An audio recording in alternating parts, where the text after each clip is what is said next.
नमस्कार मित्रों, आप सभी का मेरे चैनल अक्षयोपामिस में हार्दिक स्वागत है। मित्रों, इस हाथ का एनालिसिस करेंगे और देखने का प्रयत्न करेंगे, जानने का प्रयत्न करेंगे किस प्रकार की संभावनाएं इनकी हाथ में यहाँ पे दिखाई दे रही है। सबसे पहली चीज बात करूंगा तो सूर्य का माउंट एक्स्ट्रा ऑर्डिनरी उभार लिया है। तो माउंट में उभार होना अच्छा होता है, लेकिन अति ज़्यादा उभार और अति ज़्यादा फैलाव कभी कभी आपके जीवन में क्या होता है, जब भी ज़्यादा शहद या ज़्यादा मीठा हो जाए ना तो डायबिटीज़ होता है। वैसे सूर्य की भी अधिकता आपको जीवन में कभी कभी, क्यों, सूर्य मतलब गर्मी, सूर्य मतलब ऊर्जा, ऊर्जा की अति हो जाए तो आपके अंदर में हीट बढ़ जाती है। नॉर्मल एग्जांपल दे रहा हूँ, हीट बढ़ती है तो कंस्ट्रक्शन के बाद में वो अगर एक्सेसिव हीट होने लगे तो डिस्ट्रक्शन भी जाती है। उसकी ऊर्जा कहिए, उसकी गर्मी कहिए, फिर वो जीवन में समस्याएं आपके अति तेज होने के कारण में कभी कभी सामने वाले को समस्या होती है और सामने वाले की समस्या आपको इफेक्ट करने लगती है और उससे आपका प्रोग्रेस हैम्पर होता है। तो यहाँ पे कुछ इस प्रकार की चीज़ें सूर्य की अधिकता के कारण होती है। तो सूर्य की अधिकता थोड़ी ज़्यादा ही दिखाई दे रही है और दोनों ही हाथ में देखेंगे तो, और इन्होंने मेरे को इंक लगा हुआ फोटो भेजा, तो देखिए आप, इसमें लाइनों की स्पष्टता अच्छी होती है और अल्टीमेटली डिपेंड करता है कि आपने हाथ किस पोजीशन में रखा हुआ है, इंक लगाई है या नहीं लगाई है, और आपका जो कैमरा है वो कैसा है। यहाँ पे आप देख पा रहे होंगे काफ़ी सारी रेखाएं हैं, कुछ रेक्टेंगल भी बना है। ऐसे व्यक्तियों को पॉलिटिक्स में जाना चाहिए, लीडरशिप के गुण अच्छे होते हैं। गुरु का पर्वत एवरेज से अच्छा है। शनि का माउंट भी अपने आप में अच्छा है, सूर्य की तरफ में शिफ्टेड है। सूर्य का माउंट ऑलरेडी बता दिया हूँ। अब सूर्य का अत्यधिक फैलाव के कारण आपका क्या हो रहा है, आपका जो प्रोफेशन कहिए, आपकी वाणी कहिए, वाणी के द्वारा पैसा कमाने की जो क्षमताएं होती है वहाँ पे रुकावट आ जाती है। रुकावट इन द सेंस वहाँ पे कमी आ जाती है। मतलब आपको बौद्धिक तौर पे आप बहुत अच्छे हैं, गुरु का माउंट अच्छा है, भाग्य के हिसाब से देखने को जाएंगे, या आप में सक्सेस प्रूव करने की, सक्सेस की जो हंगर है और एबिलिटी है और काम करने की क्षमता बहुत अच्छी है। लेकिन इनका जब कॉम्बिनेशन करके आपको एक साथ मिला के अर्निंग करना है तो उसकी अंडरस्टैंडिंग में बुध का माउंट आप देख पा रहे होंगे, दोनों ही हाथों में फ्लैटनेस लिए हुए है और थोड़ा कमज़ोर बन जाता है। जिस प्रकार की यहाँ पे रेखाएं हैं निश्चित तौर पे, और यहाँ पे भी आप देखेंगे तो कुछ उस प्रकार की संभावना बनती। तो ऐसे लोगों को जो है कई बार फैमिली लाइफ में उतना एंजॉयमेंट नहीं मिलता या टेंशन तनाव ज़्यादा रहते हैं। यहाँ पे भी आप देखेंगे तो वही चीज़ दिखाई दे रही है। शुक्र का माउंट एक्चुअली आप देखेंगे, शुक्र का एरिया आपका जो होता है एक्चुअल में वो इस प्रकार से होता है। यहाँ पे अभी ये वाला भाग आपका फ्लैट है, फ्लैटनेस के साथ में बहुत सारी आड़ी रेखाएं हैं, कुछ यहाँ पे क्रीजेस बनी हैं जो फैमिली के साथ में आपको डिफरेंसेस दिखाती है। शुरुआती जीवन में, पारिवारिक जीवन में तनाव दबाव की स्थितियों को भी दर्शाती है।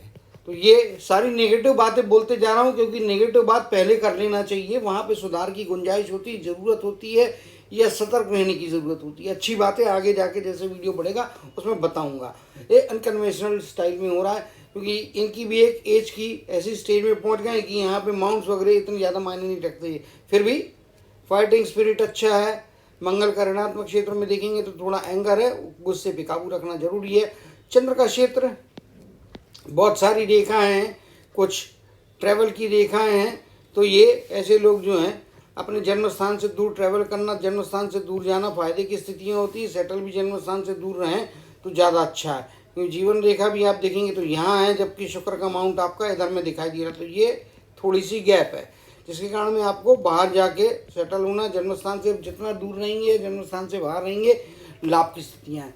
कोई रोकता नहीं है, कहीं पे लिखा नहीं है, कोई चैलेंज नहीं है। अभी एस्ट्रोलॉजी वाले बोलते होंगे बट मैं उससे डिसएग्री करता हूँ, अपने अपने मत होते हैं। एस्ट्रोलॉजी में आपकी जन्म कुंडली हो कि आपकी हाथ की रेखाएं हो, ये आपके लिए गाइड का काम करती है, वो एक रास्ता दिखाती है। बाकी अपनी बुद्धिमानी से अपने कर्मों को सुधारना, उसकी अच्छे कर्म करेंगे तो श्रेष्ठता को हासिल करेंगे, अगर कर्मों में कोई कमियां रहेंगी तो असफलता को हासिल करेंगे, मुश्किलों को हासिल करेंगे।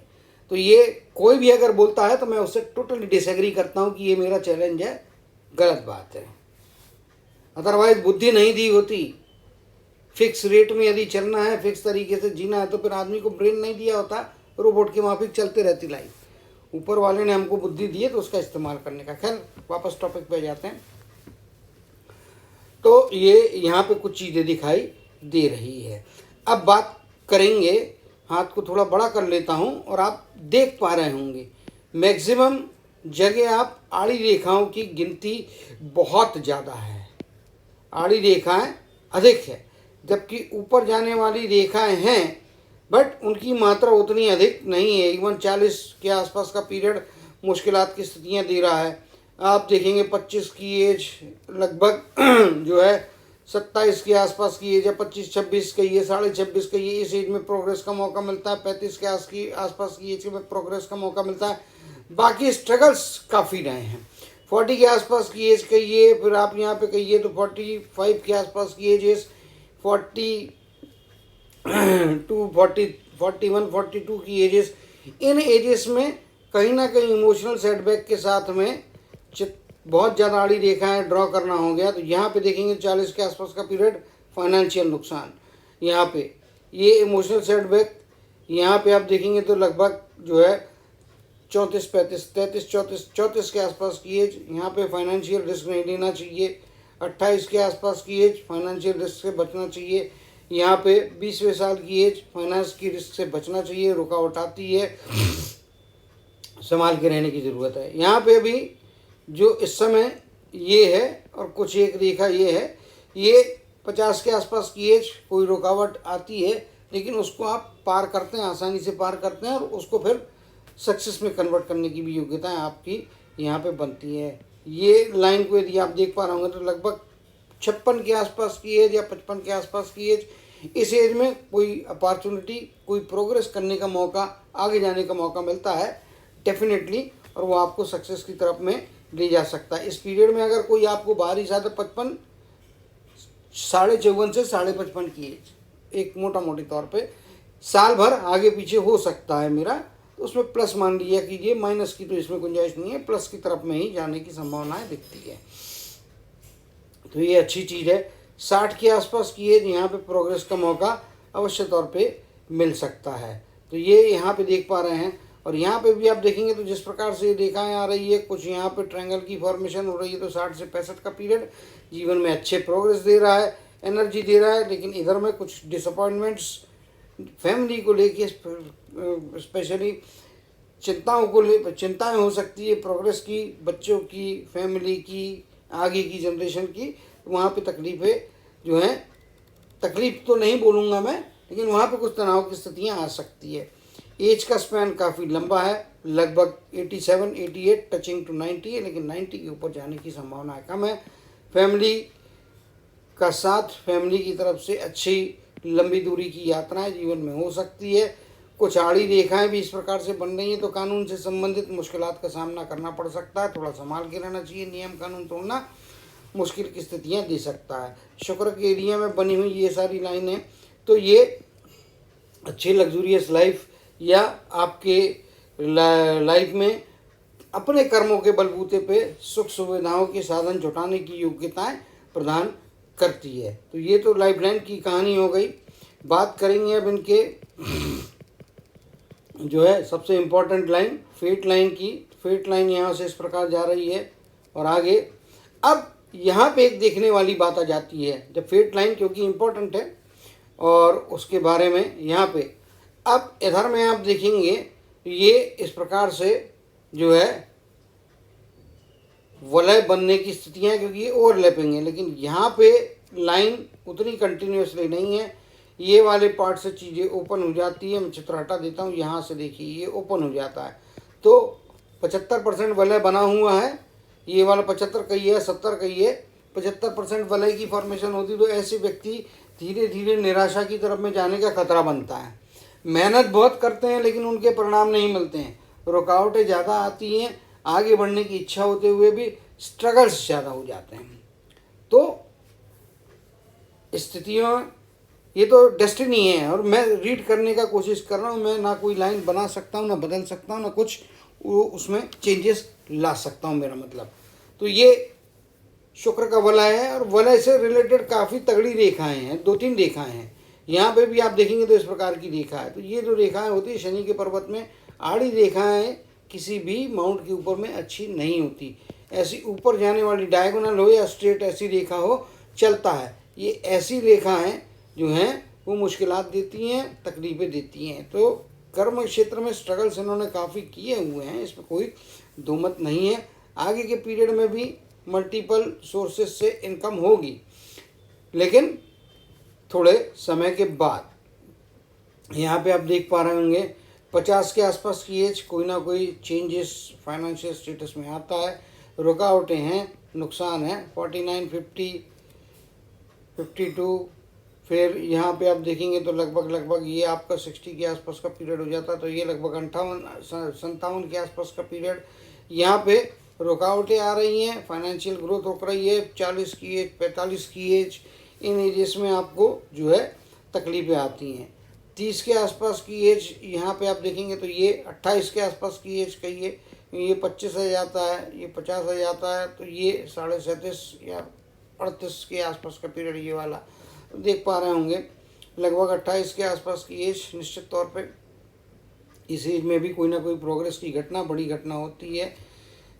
इसी प्रकार से आप देखेंगे तो ये 25, 27, लगभग 20 की आयु। तो यहाँ पे आप देखेंगे ये जो लाइन निकल रही है, ये लाइन है आपके कर्म की रेखा में भी काफ़ी बोलती हुई और काफ़ी इंडिकेशंस देती हुई दिखाई दे रही है। तो फेट लाइन भी आगे जाके अच्छी है, बट आड़ी रेखाएं होने के कारण में संघर्ष, स्ट्रगल्स बने रहते हैं। इसमें कोई दो मत मुझे नहीं दिखाई दे रहा है। बट अपनी कैपेबिलिटी से जीवन में आगे जाते रहेंगे, पैसा कमाते रहेंगे। निश्चित तौर पे राहु के क्षेत्र में आ जाते हैं। ट्रायंगल की फॉर्मेशन किस प्रकार से हो रही है, तो ये इस प्रकार से कुछ रेखाएं आ रही हैं और लैपिंग के द्वारा ही बंद हो रहा है। सिंगल रेखा के द्वारा ऐसी जाके बंद नहीं हो रहा है। तो ऐसी लैपिंग जब होती है तो आदमी को कई बार जो है मल्टीपल सोर्सेस, छोटे छोटे कंपार्टमेंट्स यहाँ पे बने हुए हैं। तो निश्चित तौर पे कमाई तो होगी, अच्छी कमाई होगी, लेकिन यहाँ से कुछ गैप्स बनते हैं। तो पैसा आता है, रुकता नहीं है, कई बार निकल जाता है, अनावश्यक खर्चे हो जाते हैं, बड़ी चीज़ें ले ली जाती है जिनका आउटपुट बाद में नहीं मिलता है। तो बड़े खर्चों से बचना चाहिए। थोड़ा प्लान वे में यदि काम करेंगे तो बेहतर स्थितियाँ बनती हुई दिखाई दे रही हैं। निश्चित तौर पे स्वास्थ्य संबंधी भी समस्याएं खासतौर से मिड एज के बाद में बढ़ने वाली है। ओल्ड एज में जाने के बाद में कम से कम 2 बार हॉस्पिटलाइजेशन, और यहाँ पे निश्चित तौर पे तकलीफ़ स्वास्थ्य की बढ़ के आपको हॉस्पिटलाइजेशन के साथ साथ में बाद में लास्ट में आपकी एनर्जी लेवल्स काफ़ी डाउन करेंगी और आपकी शारीरिक क्षमताएं कम होने वाली है। 85 के आसपास की एज है तो 70 की आगे की एज आपको वीकनेस एज बढ़ने के साथ में, लेकिन वो सभी के जीवन में होता है, कुछ नथिंग नया तो नहीं है। बट आपके केस में हॉस्पिटलाइजेशन, तकलीफ़ें स्वास्थ्य संबंधी खास तौर से ब्लड शुगर को लेके और हार्ट को लेके संभाल के रहने की आवश्यकता है। थोड़ा यहाँ पे जिस प्रकार से देखा है, एक्सीडेंट से भी आपको घर के अंदर गिर गए, हड्डी टूट गई, इस प्रकार की चीज़ें भी ओल्डर एज में हो सकती, तो उससे भी संभाल के रहना। इवन यंगर एज में भी आपको एक्सीडेंट प्रोन बॉडी हो सकती है, तो एक्सीडेंट को लेके संभाल के रहने की आवश्यकता यहाँ पे दिखाई दे रही है। बाकी हार्ट वाइज अच्छे हैं, गुरु के माउंट पे पहुँच रहा है, गुरु के क्षेत्र में वलय बन रहे हैं, रेक्टेंगल बन रहे हैं, जो आपको अच्छी लीडरशिप, धार्मिकता देती है और ईश्वर की कृपा से आप बड़े बड़े संकटों को भी पार कर लेते हैं। माइंड लाइन स्ट्रेट है, काफ़ी बोल्ड बोलने में होना चाहिए। अगर बोल्ड नहीं है तो फिर दिल के अंदर में दबा के रखते हैं, लेकिन बोलने चालने में कटु वचन बोलने से बचना चाहिए। बाकी स्पष्टता के साथ में शुद्ध और सीधी बात करने की योग्यताएं हैं, सोचने समझने की योग्यताएं हैं, उसका भरपूर इस्तेमाल करके अपने जीवन में अधिक से अधिक स्पष्ट बोलें, अधिक से अधिक क्लियर कट बोलें, लेकिन कटु वाणी या कठोर वाणी से बचने की जरूरत दिखाई दे रही है। तो बुद्धि बहुत शार्प है, स्ट्रेट फॉरवर्ड रहने वाली है, कन्फ्यूजन्स नहीं है लाइफ में, क्रिस्टल क्लियरली सोचने की योग्यता, क्षमताएं हैं।